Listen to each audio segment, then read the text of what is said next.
Hi viewers, welcome to our channel. ప్రస్తుతం మనతో పాటు రైటర్ కనగాల జయకుమార్ గారు ఉన్నారు.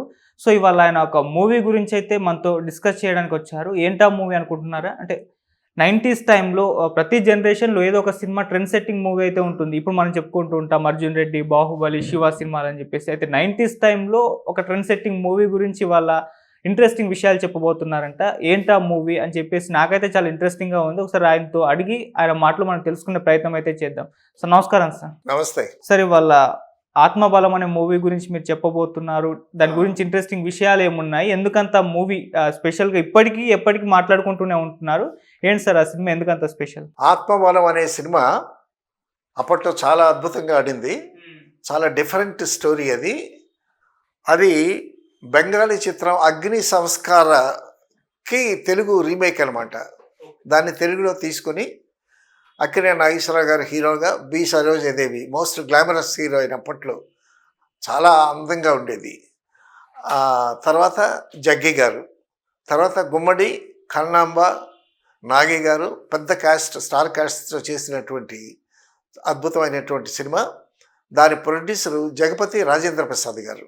ఓకే. ఆ సినిమాకి జగపతి రాజేంద్ర ప్రసాద్ గారు. జగపతి రాజేంద్ర ప్రసాద్ గారి సినిమాలు అంటే అప్పట్లో చాలా క్రేజ్.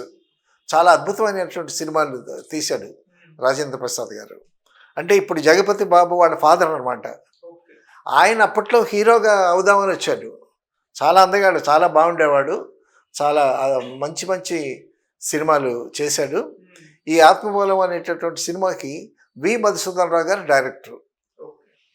'అగ్ని సంస్కారాన్ని' ఈ బెంగాలీ చిత్రం నుంచి ఆ కథను తీసుకుని వీళ్ళు తెలుగులో చేశారనమాట. ఈ కథ డిఫరెంట్ స్టోరీ అని ఎందుకన్నానంటే, ఒక సైకియాట్రిక్ పేషెంట్ తాలూకా కథ ఇది. సైకియాట్రిక్ పేషెంట్ అంటే కొంచెం మెంటల్ డిరలైజేషన్ అనేటువంటి క్యారెక్టర్ కథ అనమాట. ఇందులో ఆ క్యారెక్టర్ని జగ్గి గారు వేశాడు ఆ వేషం. హీరో నాగేశ్వరరావు గారు, హీరోయిన్ ఏమో బి సరోజాదేవి. జగ్గి గారి క్యారెక్టర్ ఏమో కాస్త మెంటల్గా అప్సెట్ అయినటువంటి క్యారెక్టర్ అనమాట. అంటే ఒక విధంగా ఒక పిచ్చివాడి కథ అని. అసలు మనిషికి పిచ్చి ఎందుకు వస్తుందంటే, లైఫ్లో ఎక్కడో షాక్ తింటారు. అది ప్రేమలో కానీ, లేకపోతే బిజినెస్లో కానీ, ఆర్థికంగా కానీ, లేకపోతే ఏదన్నా ప్రమాదంలో కానీ ఒక మనిషికి షాక్ తగిలితే ఆ షాక్ నుంచి కోలుకోవటానికి వెంటనే ఆ వ్యక్తికి ట్రీట్మెంట్ స్టార్ట్ చేయాలి. అది డ్రగ్స్ ద్వారా కానీ, లేకపోతే సైకలాజికల్గా కూడా ట్రీట్ చేయాల్సినటువంటి సమయం ఉంటుంది. ఇప్పుడు నేటి సమాజంలో ఈ సైకియాట్రిస్ట్ డాక్టర్స్, పిచ్చి డాక్టర్స్ అనమాట, వాళ్ళకి కేసులు ఎక్కువ ఉన్నాయి. ఎందుకంటే స్ట్రెస్ ఎక్కువైపోయింది ఈ రోజుల్లో. ఇప్పుడు ఉద్యోగంలో స్ట్రెస్సు, ఆ తర్వాత ఇంటి పనుల్లో స్ట్రెస్సు, తర్వాత ట్రావెలింగ్, ఆఫీస్కి వెళ్ళి తొందరగా వెళ్ళాలనేటువంటి స్ట్రెస్ ఎక్కువైంది. ఈ స్ట్రెస్ ఎక్కువయ్యి తర్వాత అది బాగా ముదిరిపోతే సో ఈ ప్రాబ్లమ్స్ అన్నీ వస్తాయి అన్నమాట. అయితే మెయిన్గా వచ్చేది ఏంటంటే, ఈ కథలో ఉన్నది ఏంటంటే, ఒక పిల్లవాడు షాక్ తింటాడు. ఆ షాక్లో నుంచి కోలుకోవటానికి ట్రీట్మెంట్ ఇస్తారు. ఆ డాక్టర్ వేషం గుమ్మడి గారు వేశారు. సో అలాగా బేసిక్గా ఇది ట్రయాంగిల్ లవ్ స్టోరీ. ఈ జగ్గి గారు పెరిగి పెద్ద అయిన తర్వాత కూడా అతనికి ఇంకా ఆ డిసీజ్ తాలూకా ఎఫెక్ట్స్ పోలేదు. అక్కడ కన్నాంబ వాళ్ళ మదరు, జగ్గి గారి మదరు, ఒక్కగానొక్క కొడుకు. సో ఆ కొడుకు పిచ్చివాడైపోయాడని బెంగ పెట్టుకుంటూ ఉంటుంది. ఎంత ఖర్చు పెట్టైనా సరే అతను మామూలుగా మనిషిగా చేయమని డాక్టర్ని అర్థిస్తుంది. ఆ డాక్టర్ ట్రీట్మెంట్ ఇస్తూ ఉంటారు. సో ఒక స్టేజ్లో ఇంటికి వచ్చేస్తాడు. బాగవుతుంది అనుకున్న స్టేజ్లో ఇంటికి వచ్చేస్తాడు. ఇంకా పూర్తిగా బాగా అవలా, ఇంటికి వచ్చేస్తాడు. ఇంటికి వచ్చేసిన తర్వాత నా కొడుకు వచ్చాడని మదర్, తల్లి సంతోషిస్తుంది. కన్నాంబ వేసింది ఆ క్యారెక్టరు. సో వీళ్ళకి పెద్ద ఎస్టేట్ ఉంటుంది. ఎస్టేటు, ఫ్యాక్టరీస్ ఇవన్నీ ఉంటాయి. ఆ ఫ్యాక్టరీస్లో మేనేజర్ లాగా ఉంటాడనమాట నాగేశ్వరరావు గారు. సో ఆ ఫ్యాక్టరీ పనులు, తర్వాత ఆర్థికమైనటువంటి లావాదేవీలు, ఆఫీస్ మెయింటెనెన్స్ అంతా చేస్తుంటాడు. ఆ ఆఫీస్లో నాగేశ్వరరావు గారు ఆ పైన మేనేజ్మెంట్. అయితే మేనేజర్ పోస్ట్లో రమణారెడ్డి క్యారెక్టర్ ఒకటి ఉంటుంది. వాడన్నీ బోనస్లు ఎగ్గొట్టడం, కార్మికులకి సరిగ్గా డబ్బులు ఇవ్వకపోవటం, మాల్ ప్రాక్టీసెస్ అన్నీ చేస్తూ ఉంటాడు. సో అవన్నీ కనిపెట్టి కరెక్ట్ చేసేటటువంటి క్యారెక్టర్ హీరో క్యారెక్టర్ అనమాట. తర్వాత ఒక కారులో వెళుతూ ఉండగా ఒక ఫ్రెండ్స్తో కలిపి ఈ బి సరోజాదేవి క్యారెక్టరు నాగేశ్వరరావు గారికి పరిచయం ఉంది. ఆ పరిచయం అలాగ ప్రేమగా మారి వాళ్ళిద్దరూ పెళ్లి చేసుకునేటటువంటి స్టేజ్కి వస్తారు. క్లుప్తంగా చెప్తున్నా కథ. ఇది సరే వాళ్ళిద్దరు ప్రేమించుకునే స్టేజ్కి వచ్చేసరికి ఈ హాస్పిటల్ నుంచి రిలీవ్ అయ్యి జగ్గయ్య గారు ఇక్కడికి వస్తాడు. ఇక్కడికి వచ్చేసరికి తల్లి సంతోషిస్తుంది. తల్లి సంతోషించి నా కొడుకు మళ్ళా ఇంకా సిమ్టమ్స్ పోలా. ఆ సిమ్టమ్స్ ఎలా ఉంటాయంటే, ఆ సైకాట్రిక్ పేషెంట్ సిమ్టమ్స్ ఎలా ఉంటాయంటే, ఒక్కొక్కసారి ఆత్మహత్య చేసుకుంటాడు. ఆత్మహత్య చేసుకుందాం అనుకుంటాడు. ఆత్మహత్య చేసుకోవటానికి భయపడి ఎదుటి వాళ్ళని చంపటానికి ట్రై చేస్తాడు. సైకాట్రిక్ పేషెంట్ ఆ పిచ్చిగాని ముదిరితే ఎదుటి వాళ్ళని చంపటం కానీ, తను ఆత్మహత్య చేసుకోవటం అని కానీ, అలా ఉంటుంది వాళ్ళ సైకాలజీ. సో ఇక్కడికి వచ్చేసరికి ఇంటికి వస్తాడు. ఇంటికి వచ్చి మళ్ళీ వెళ్ళిపోతానంటాడు. ఎక్కడికి వెళ్తామని మదర్ అడుగుతుంది. ఎక్కడికన్నా వెళతాను నేను, అది ఇది అని చెప్తుంటాడు. చెప్తుంటే అప్పుడు నాగేశ్వరరావు గారి క్యారెక్టర్ ఏంటంటే, ఆ తల్లి ఆ బిడ్డ అలా అయిపోయాడు అనేటటువంటి పరిస్థితుల్లో తల్లడిల్లుస్తుంటే వాటికి మారల్ సపోర్ట్ ఇస్తూ ఉంటాడనమాట. ఎవరు? హీరో నాగేశ్వరరావు గారు. సో కొడుకు మళ్ళీ బయటికి వెళ్ళిపోతాడేమో, మళ్ళీ ఎక్కడెక్కడ తిరుగుతాడో, నాకు దక్కుతాడో లేదో అనేటటువంటి ఆ తల్లి ప్రేమతో అవేం చేస్తుందంటే, అయ్యా నా కొడుకు బయటికి వెళ్ళిపోకుండా చూడండి అని అంటే, అప్పుడు జగ్గయ్య క్యారెక్టర్ని బయటికి వెళ్ళిపోకుండా నాగేశ్వరరావు గారు, నాగేశ్వరరావుని ప్రేమిస్తున్నటువంటి బి సరోజాదేవి కూడా అతన్ని ఇక్కడే ఉంచాలి, ఇంటి దగ్గరే ఉంచాలి. ఎందుకంటే అతన్ని వదిలిపెట్టి తల్లి ఉండలేదు. ఇన్నాళ్ళు హాస్పిటల్లో ట్రీట్మెంట్లో ఉన్నాడు. కానీ ఇప్పుడు ఇంటికి వచ్చాడు. ఇంటికి వచ్చిన తర్వాత మళ్ళీ బయటికి ఎక్కడికి వెళ్ళిపోయి తిండి తిప్ప లేకుండా సరిగ్గా ఎక్కడ పడుకుంటాడో ఎక్కడ ఉంటాడో తెలియదయ్యా, మళ్ళీ తిరిగి ఇంటికి వస్తాడో రాడు, కాబట్టి నా బిడ్డ నాకు ఇక్కడే ఉండేటట్టు మీరు కాస్త చూడండి అయ్యా అని ఆ తల్లి చెప్పుద్ది అనమాట. అప్పుడు లేదు లేదు నేను వెళ్ళాలి, నాకు చాలా పనులు ఉన్నాయి, నేను వెళ్ళిపోతూ ఉంటాడు. వెళ్ళిపోతుంటే అక్కడ డైరెక్టర్ ఒక పాట పెట్టాడు. చాలా అద్భుతమైనటువంటి పాట, చాలా కీలకమైనటువంటి పాట. ఆ ఒక్క పాటలోనే కథ మొత్తం చెప్పేస్తాడు ఆయన. ఆ పాట ఏంటంటే, సరిగ్గా జగ్గయ్య వెళ్ళిపోతుంటాడు, సాంగ్ వస్తుంది ఉంటుంది. ఆ సాంగ్ ఏంటంటే, ఎక్కడికి పోతావు చిన్నవాడా, నా చూపుల్లో చిక్కుకున్న పిల్లవాడా అని బి సరోజాదేవి వాయిస్ వినిపిస్తుంది. వినిపించేసరికి టక్కమలాగి వెనక్కి తిరిగి చూస్తాడు. వెనక్కి తిరిగి చూసేసరికి అందంగా ఒక అమ్మాయి కనిపిస్తుంది. సో నాగేశ్వరరావు, శ్రీదేవి ప్లాన్ చేసుకున్నారు, అతను బయటికి పోకుండా చేయాలి అని అంటే నువ్వు కాస్త అట్రాక్ట్ చేయాలి అతన్ని అని. సో ఈ బి సరోజాదేవి చాలా అందగత్తె, మోస్ట్ గ్లామరస్ హీరోయిన్ అప్పట్లో. రామారావు గారి పక్కన జగదక్క వీరుడులో వాటిలో కూడా దేవకన్యలాగా యాక్ట్ చేసినటువంటి హీరోయిన్ బి సరోజాదేవి. సరే, ఎక్కడికి పోతావు చిన్నవాడ, నా చూపుల్లో చిక్కుకున్న కుర్రవాడ అనేసరికి ఒక్కసారి వెనక్కి తిరిగి చూస్తాడు. చూసేసరికి అక్కడి నుంచి పాట మొదలు పెడుతుంది.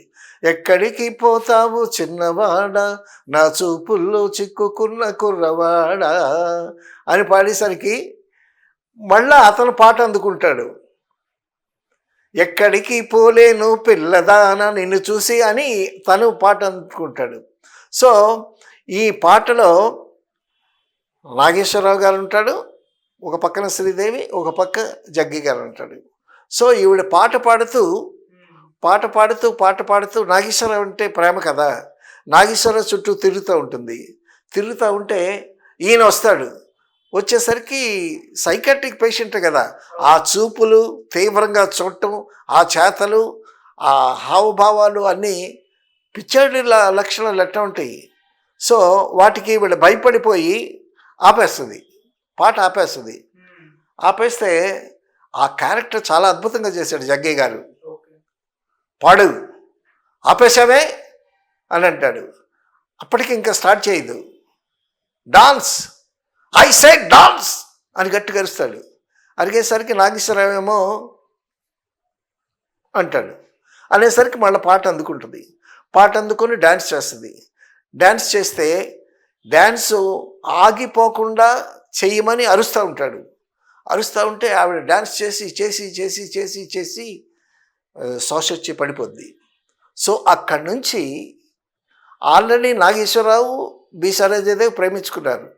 ఇప్పుడు ఈ హీరోయిన్ అందగత్తెనే బి సరోజాదేవిని చూసి ఇతను ప్రేమిస్తాడు, జగ్గయ్య ప్రేమిస్తాడు. అసలు చాలా సినిమాల్లో నాగేశ్వరరావు హీరోయిన్ ప్రేమించడం, జగ్గయ్య వచ్చి ఎగరేసుకెళ్ళిపోవటం జగ్గయ్య గారికి ఇదే పని. సో అక్కడి నుంచి అతను బయటికి వెళ్లకుండా ఉండటం కోసం ప్రేమ నటించమంటాడు నాగేశ్వర గారు. ఎందుకంటే ఆ ఇంట్లో ఆ ఉప్పు పులుసు తింటున్నాడు, ఆ తల్లి కన్నీరు చూడలేక, సో అతను బయటికి వెళ్ళిపోకుండా, సో నువ్వు అతనితో కాస్త సన్నిహితంగా ఉండు అని అంటాడు. సో ఆ సాన్నిహిత్యంలో ఏమవుతుందంటే నిజంగా జగ్గయ్య క్యారెక్టర్ హీరోయిన్ని ప్రేమిస్తుంది. ప్రేమించిన తర్వాత ఆఖరికి సరే ఆవిడ హీరోయిన్కి కూడా ఆ మదర్ ద్వారా వాళ్ళ ద్వారా హెల్ప్ పొందినటువంటి క్యారెక్టర్స్ అవన్నీ. కాబట్టి ఆ తల్లి కన్నీళ్ళు చూడలేము, ఆ కుర్రాడు లేకపోతే ఆవిడ బతకలేదు అని చెప్పి ఈవిడ కూడా నటిస్తూ ఉంటుంది. ఆఖరికి ఎంతవరకు వస్తుందంటే ఈవిడ ప్రేమ అతనితో నిజంగా హీరోని నాగేశ్వరరావుని ప్రేమిస్తుంటుంది, జగ్గయ్యతో ప్రేమ నటిస్తుంది. ఆఖరికి వీళ్ళిద్దరూ పెళ్లి చేస్తే ఇతను ఇక్కడే ఉంటాడు అనేటటువంటి ఉద్దేశంతో నాగేశ్వరరావు ఉంటాడు. ఆఖరికి నాగేశ్వరరావు కూడా లేదులే, మనిద్దరు ప్రేమ కాదు, ఒక జీవితం, అతను పెళ్ళి ఆడితే అతను తిరిగి మామూలు మనిషి అవుతాడు, తర్వాత ఆ తల్లి కూడా బాగుంటుంది, తర్వాత ఈ మన ఫ్యాక్టరీ యాజమాన్యము మన సంస్థ అంతా బాగుంటే అందరూ హ్యాపీగా ఉంటారు, నువ్వే పెళ్లి చేసుకో అన్నట్టు మాట్లాడతాడు. మాట్లాడిన తర్వాత అక్కడ ఒక సాడ్ సాంగ్ ఒకటి వేస్తాడు. ఆఖరికి కథ ఏమవుతుందంటే ఆ క్లైమాక్స్ తర్వాత చెప్తా. ఇది మ్యూజికల్గా పెద్ద హిట్. ఆత్రేయ అద్భుతంగా రాశాడు పాటలు. ఆ ఎంత డెప్త్లో రాశాడంటే అందులో దగ్గర 7-8 పాటలు ఉన్నాయి సినిమాలు. కథ క్లైమాక్స్ అట్ట పెడితే ప్రతి పాట హిట్టే ఇందులో. ఆ రోజుల్లో అయితే నేను చదువుకునేవాడిని, 2-3 సార్లు ఆ సినిమా చూసి ఎక్కడ చూసినా ఈ రికార్డ్సే వినిపించేవి. అసలు మ్యూజికల్గా అంత అద్భుతమైనటువంటి పాటలు ఉండబట్టి ఈ సినిమా అంత గొప్పగా ఆడింది. ఆ సినిమా అందులో చాలామందికి తెలిసిన పాట, చాలా పెద్ద హిట్ అయిన పాట. ఆత్రేయ పాట ఏదన్నా అంటే చిట్టపట్ట చినుకులు పడుతూ ఉంటే చెలికాడే సరసన ఉంటే అని ఆ పాట గుర్తు చేస్తారు. ఆ పాట విన్నావా నువ్వు?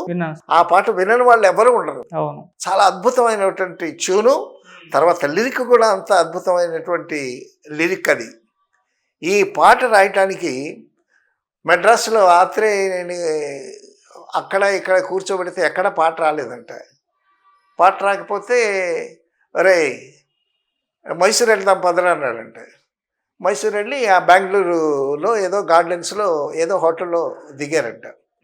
హోటల్లో దిగితే వారం రోజులు ఉన్నారు అక్కడ, పాట రాల. ఈ వారం రోజులు ఆయనతో పాటు ఉండేటటువంటి అసిస్టెంట్ డైరెక్టర్కి, తర్వాత ఆయనకి సపర్యలు చేసేటటువంటి ఒక మేనేజర్ని వేస్తారు అక్కడ. ఈ వారం రోజులు పాట రాలేదు, తింటూ కూర్చున్నారు. ఒరే ఇక లాభం లేదులే కానీ మెడ్రాస్ పదాం పదరా అని అంటాడంట. సరే పాట రాలా. సరే వీళ్ళు తిరుగు టపాలో మెడ్రాస్ వచ్చేద్దాం అనేటటువంటి సమయంలో ఆయన కిటికీ దగ్గరికి వచ్చాడంట. కిటికీ దగ్గరికి ఇస్తే చిన్న చినుకులు పడుతున్నాయంట. ఆ చినుకులు పెద్దవయ్యాయంట.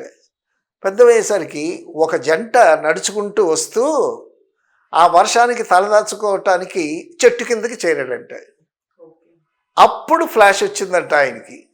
అదే చిట్టపట్ట చినుకులు పడుతూ ఉంటే చెలికాడే సరసన ఉంటే చెప్పలేని ఆ హాయి ఎంతో వెచ్చగా ఉంటుందో అని పాట. ఆ పాట వర్షంలో ఆవిడేమో తలకి గుడ్డ కట్టుకుంది. నాగేశ్వరరావు గారు మామూలుగా విగ్గు మామూలుగానే ఉంది. ఆ బోరున వర్షం ముందు చిటపట చినుకులని స్టార్ట్ చేశాడు, తర్వాత జోరు వానని స్టార్ట్ చేశాడు. సో ఆ జోరు వానలో వీళ్ళిద్దరూ తడిసి నాగేశ్వరరావు గారు చెప్పారు ఒకసారి, ఆ పాట విని మీరు ఎంత ఆనందించారో కానీ ఆ వర్షంలో తడిసి ఆ హీరోయిన్ ముక్కు చీదుకుని మాకు జలుబులు చేసి షాట్ అయిపోయిన తర్వాత ప్రతి షాట్కి మళ్ళీ వర్షం చేయాలి కదా, ఆర్టిఫిషియల్ రైన్ వేయాలి కదా, వీళ్ళిద్దరూ వర్షంలో తడవాలి. అప్పటికి బీసరదేవి కర్చీఫ్ కట్టుకుంది, ఇట్లా తలగొట్టు కట్టుకుంది. నాగేశ్వరరావు గారు మామూలుగా యాక్ట్ చేశారు. మీరంతా ఎంజాయ్ చేశారు ఆ పాట పిక్చరైజేషన్లో, మా తిప్పలు మేము పడ్డాము వర్షంలో తడిసి, అది ఇదని చెప్పాడు నాగేశ్వరరావు గారు. తర్వాత ఆ రెయిన్లో నుంచి ఆ పాటని ఇంట్లోకి తీసుకొచ్చి లోపలికి తీసుకొచ్చి తలిపేస్తుంది బీసరదేవి. ఆయన బయట ఉంటాడు, చలేస్తూ ఉంటుంది. మళ్ళీ చల్లం అందుకుంటాను, చలిగా గిలి వేస్తుంటే ఆహాహా గిలిగింతలు పెడుతూ ఉంటే అని మళ్ళీ అక్కడి నుంచి చరణం రూమ్లో నుంచి స్టార్ట్ చేశాడు. ఆ పాట పెద్ద హిట్. ఎక్కడ చూసినా ఏ వీధికి వెళ్ళినా ఈ పాట వినిపించేది. సో అటువంటి అద్భుతమైనటువంటి లిరిక్స్, దానికి తగ్గట్టు కేవి మహాదేవన్ గారు మ్యూజిక్. అసలు డాన్స్ చేయటానికి నాగేశ్వరరావు గారు ఇక బీసరది చెప్పే పరిస్థితి లేదు. This is a musical hit. కథలో ఒక పాయింట్ ఉన్నా కూడా టోటల్గా 7-8 పాటలు అన్నీ అద్భుతమైనటువంటి పాటలే. గిల్లి కజ్జాలు తెచ్చుకునే అమ్మాయి నీ పోజుల్లో ఉన్నది బడే బడాయి, అదొక పాట. ఎంత బాగా రాశాడంటే, గిల్లి కజ్జాలు తెచ్చుకునే అమ్మాయి నీ కళ్ళల్లో ఉన్నది భలే బడాయి. అలాగే దాని కౌంటరు శ్రీదేవి పాడుతుంది. ఆ లైన్స్ కూడా అసలు ఆ రోజుల్లోనైతే ఈ పాటలు అయితే కుర్రకారుని హుషారెత్తించాయన్నమాట. తర్వాత ఒక పాటలో అంటాడు, పరుగులు తీసే నీ వయసునకు పగ్గం వేసను నా మనసు, ఉరకలు వేసే నా మనసునకు ఉసిగలి పనులే నీ సొగసు అంటాడు. ఎంత బాగా రాశాడు. వయస్సు, మనసు, సొగసు ఆ మాటలు వేశాడు. పరుగులు తీసే నీ వయస్సునకు పగ్గం వేసాను నా మనసు, ఉరకలు వేసే నా మనసునకు ఉసిగలి పనులే నీ సొగసు అని రాశాడు. అసలు ఆ మంచి బీట్తో ఆ హుషారైన పాటల్లో నాగేశ్వరరావు గారు ఎగిరి డాన్స్ చేస్తూ ఉంటే ఆ శ్రీదేవి అంటున్నా బి సరోజాదేవి, వాళ్ళిద్దరు డాన్స్ చాలా అద్భుతమైనటువంటి డాన్స్ అది.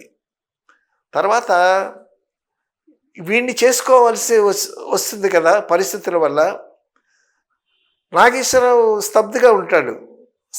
స్తబ్దుగా ఉండటం ఏంటి, వీళ్ళిద్దరూ పెళ్లి చేసుకుంటే ఇతనికి పిచ్చి ముదిరిపోయిన పిచ్చి కుదురుద్ది. తర్వాత ఆ తల్లి కూడా బాగుంటుంది. తర్వాత ఆ ఇల్లు, ఆ తర్వాత ఆ ఫ్యాక్టరీ, అందులో ఉద్యోగాలు చేసేటటువంటి వాళ్ళు కూడా చాలా బాగుంటారు అంటే అప్పుడు ఒక సాడ్ సాంగ్ వేశాడు.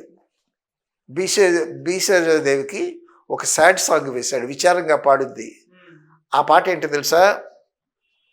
4 కళ్ళు రెండైనాయి, 2 మనసులు ఒకటైనాయి, ఉన్న మనసుని కర్పణ చేసి లేని దాననైనాను, ఏమీ లేని దాననైనాను అని పాడుతుంది.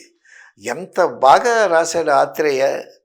నాలుగు కళ్ళు రెండైనాయి, రెండు మనసులు ఒకటైనాయి, ఉన్న మనసు నీ కర్పణ చేసి లేనిదాననైనాను, ఏమీ లేనిదాననైనాను అని అన్నాడు. ఇద్దరు ప్రేమించుకున్నారు కదా, నాలుగు కళ్ళు రెండు అయ్యాయి, రెండు మనసులు ఒకటయ్యాయి.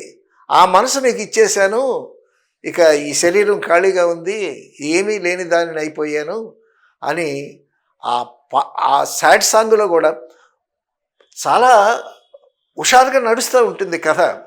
ఇప్పుడు సినిమా అనేది నవరసాలు పండించాలి కదా సినిమాలో. అక్కడ కామెడీ కూడా ఉండాలి, సినిమాల్లో కామెడీ కూడా ఉండాలి.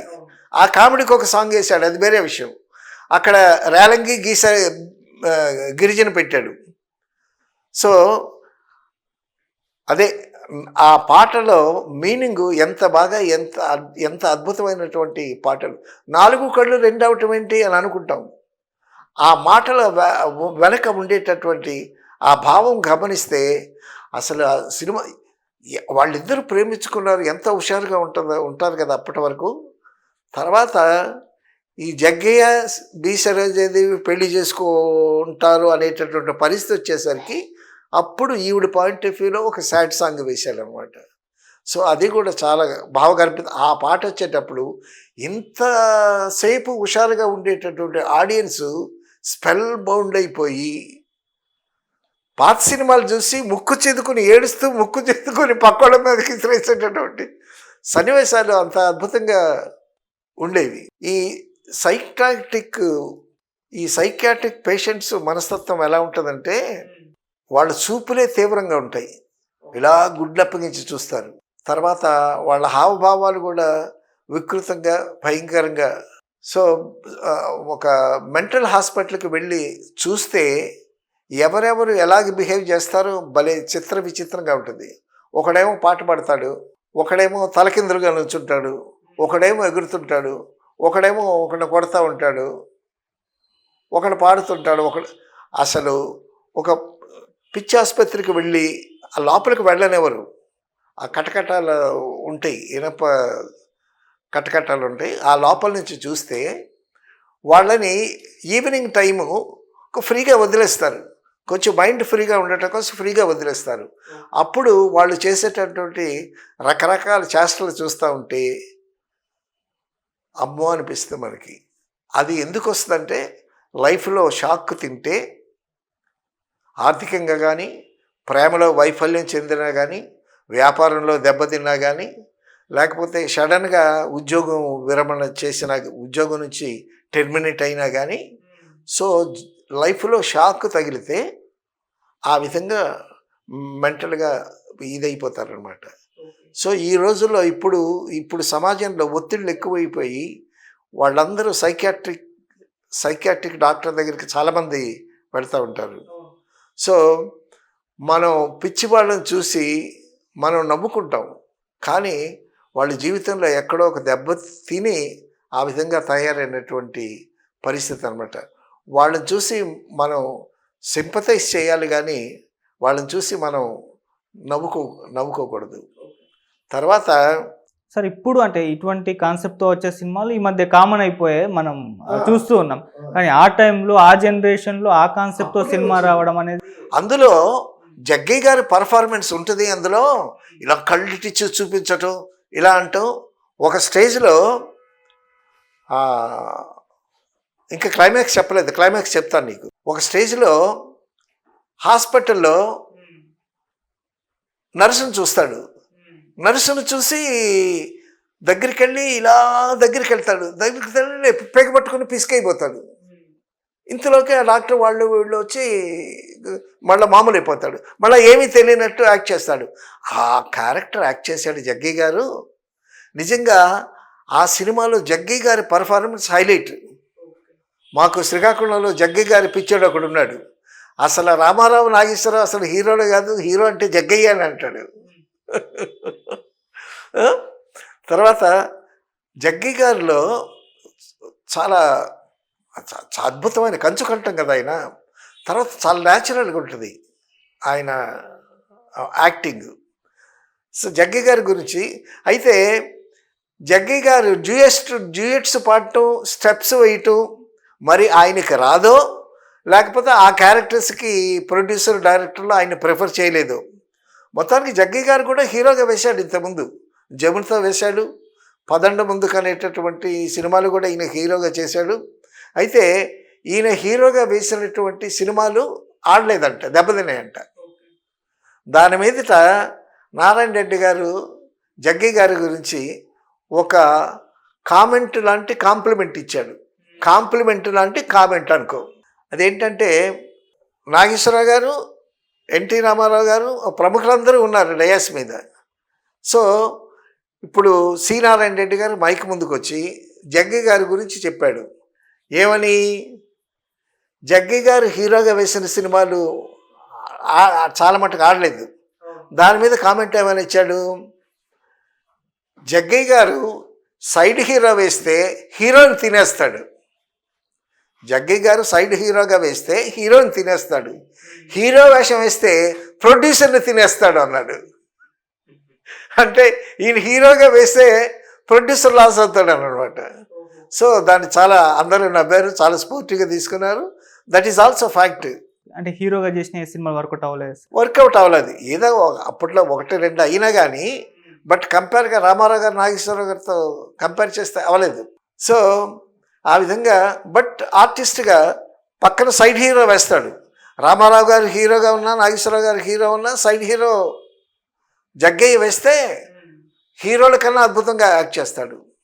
తర్వాత అల్లూరి సీతారామరాజులో లాస్ట్లో క్లైమాక్స్లో ఇంగ్లీష్ ద్వారా క్యారెక్టర్ చేస్తాడు, ఎంత అద్భుతంగా చేస్తాడు. సో ఆర్టిస్ట్గా అందులో ఈ మెంటల్ డిజార్డర్ ఉండేటటువంటి క్యారెక్టర్ చాలా అద్భుతంగా చేశాడు. గొప్ప పేరు వచ్చింది ఆయనకి, జగ్గయ్య గారికి. ఇది పాయింట్, చాలా సీరియస్ పాయింట్ ఇది. ఇప్పుడు హీరోయిన్ ప్రేమించుకున్నారు, మధ్యలో క్యారెక్టర్ జగ్గయ్య గారి క్యారెక్టర్ వచ్చింది.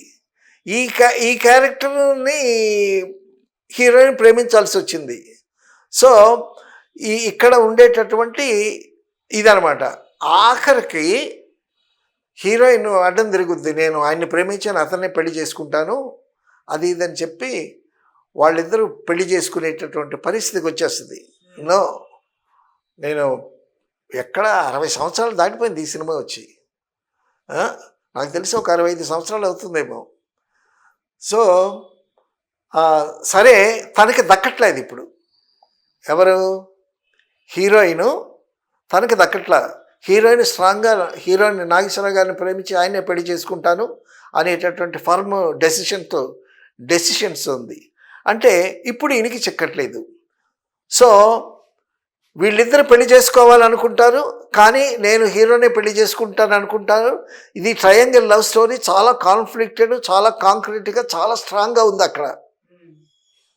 సో ఇంత సీరియస్నెస్ కథలో మంచి ఎంటర్టైన్మెంట్ సాంగ్స్ పెట్టి, తర్వాత పక్కన రేలంగి ఆ ఆఫీసులో పనిచేస్తూ ఉంటాడు, ఒక ఎటెండర్గా అది పనిచేస్తూ ఉంటాడు. దాని మీద ఏమో రమణారెడ్డి ఏమో ఒక మేనేజర్ క్యారెక్టర్, వాడు చేసేటటువంటి అట్రాసిటీస్ అన్నీ చేస్తూ ఉంటే నాగేశ్వరరావు గారు వచ్చి వాటన్నిటి క్రియేట్ చేస్తూ ఉంటాడు. అందులో రేలంగి క్యారెక్టర్ ఒకటి. ఆ రేలంగి క్యారెక్టర్కి ఒక పాట పెట్టాడు, రేలంగి ప్రక్కన గిరిజన పెట్టాడు. గిరిజన పెట్టి వాళ్ళిద్దరు ప్యారలల్గా లవ్. ఇక్కడ భగ్నమైన ప్రేమ, వాళ్ళిద్దరిది కామెడీ ప్రేమ. ఆ వాళ్ళిద్దరికి ఒక పాట పెట్టాడు, ఎంటర్టైన్మెంట్. రంజు రంజు రంజు భలే రామ్ చిలక రంజు రమ్ అని ఒక ఎంటర్టైన్మెంట్ సాంగ్ పెట్టాడు. సో ఇంత సీరియస్ కథ నడుస్తుండేటప్పుడు ఆడియన్స్ డబ్బులు ఇచ్చి అడవటానికి కాదు కదా సినిమాకి వచ్చేది. సో అక్కడ సన్నివేశం ఉంటే సన్నివేశంలో లీనమవుతారు. కానీ ఏంటి, ఎంటర్టైన్మెంట్ కూడా ఉండాలి, సరదాగా నవ్వుకోవాలి, కామెడీ ఉండాలి. దానికోసం రేలంగి గిరిజ కామెడీ ట్రాక్ పెట్టి అక్కడ హాస్యాన్ని పండించాడు. ఆఖరికి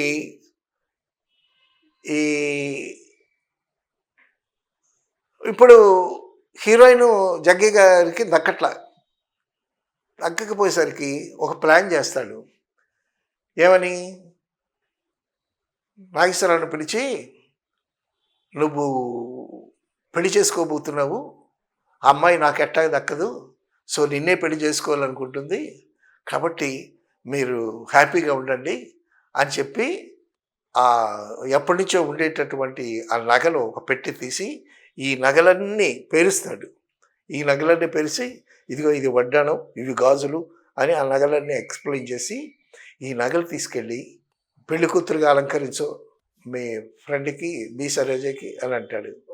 అని అంటే నాగేశ్వరరావు అక్కర్లేదు, మాకు ఉన్నదాంతోనే మేము సంతృప్తి చెందుతాము అని అంటాడు.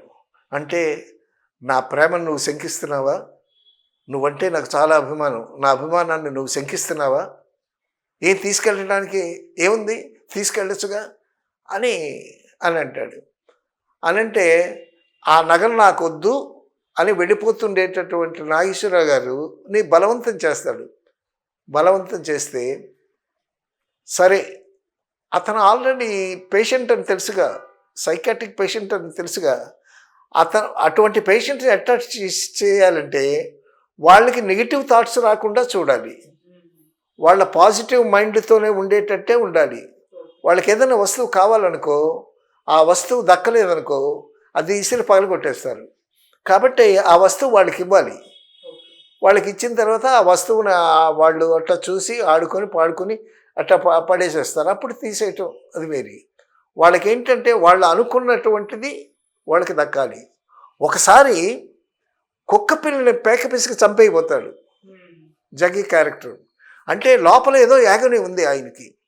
ఎందుకంటే హీరోయిన్ ప్రేమించిన హీరోయిన్ తనకి దక్కట్లేకపోయేసరికి లోపల ఉండేటటువంటి యాగని ఎక్కువైపోతుంది. ఇప్పుడు ఈ నగలన్నీ తీసుకెళ్ళి ఆవిడకి పెట్టి ఆవిడ పెళ్లి కూతురుగా నాకు చూడాలని ఉంది, కోరికగా ఉంది అని బలవంతం చేసేసరికి సరే అని ఆ నగలు పెట్టి వేస్తాడు. ఆ నగలు పెట్టి నాగేశ్వరరావు తీసుకుని వస్తాడు. తీసుకుని వచ్చిన తర్వాత ఈ నగలు పోయాయి అనేటటువంటి నింద హీరో మీద వేస్తారు. సో హీరో మీద నింద వేసినా సరే హీరో కాబట్టి ఆ నింద తప్పించుకుంటాడు. అది కథలో ఆటోమేటిక్గా వచ్చేస్తుంది.